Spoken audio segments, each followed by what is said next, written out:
I'm in East Perth Station, Western Australia, waiting to start a journey I've been looking forward to for years. This is the Great Southern Railway's Indian Pacific. From west to east, Perth to Sydney, the Indian to the Pacific Ocean.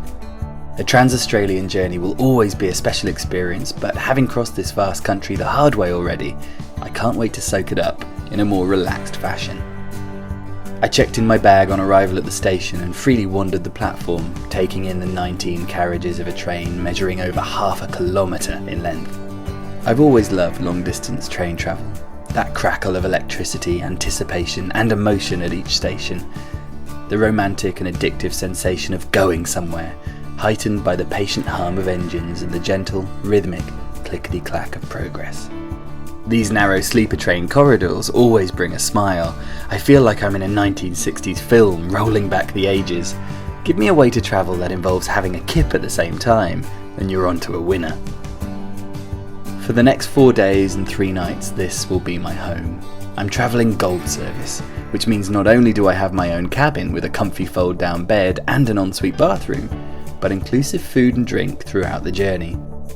It takes less than an hour for the Indian Pacific to leave the city behind, break out of the Perth suburbs and trundle into the countryside. Each time I arrive in Australia, I'm filled with nostalgia.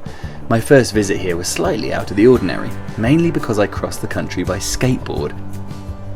For the first couple of weeks of that trip in 2006, I was conscious of the train tracks running close to the Great Eastern Highway, which connects Perth with the outback. And since then I've always wanted to ride across Oz by train.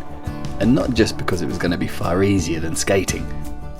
On the first evening, the Indian Pacific pulls into the mining town of Kalgoorlie, one of the 4 stops the train makes en route to Sydney. And the next morning I woke to the sun rising over the trump card of this entire voyage, the Nullarbor Plain. 200,000 square kilometres of flat limestone bedrock. This is one of my favourite areas on the planet. Empty, desolate, yet ever-changing, the only other place you'll find skies this big is in the middle of the ocean. Each of the train's windows become a screen, memories from my past streaming by. Engaging as a campfire, I spent hours staring out lost in thought, remembering my battles against the road, that never-ending quest for a far-off horizon, that relentless heat. Which of course isn't an issue on the Indian Pacific, thank goodness, although our second stop at Cook, South Australia, did offer an hour of exposure. Cook is a tiny settlement in the heart of the desert, once a support station for the transcontinental trains and home to a tiny bush hospital. It now has a population of just 4, and it's clear that the inhabitants enjoy that famous, dry desert humour.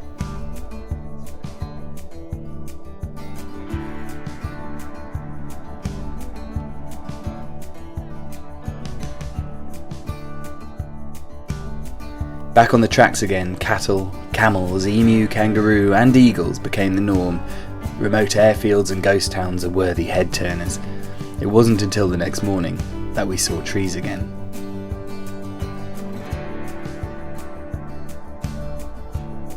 It took me 2 months to skate from Perth to Adelaide, but just 2 days for the Indian Pacific to roll into the capital of South Australia.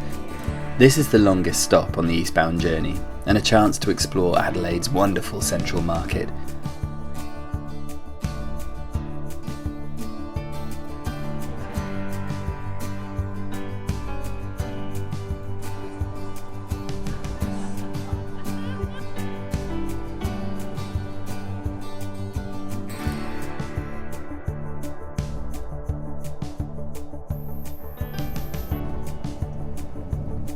Each mealtime the company is different, an opportunity to share and enjoy new stories in the dining car, along with a good bottle of wine.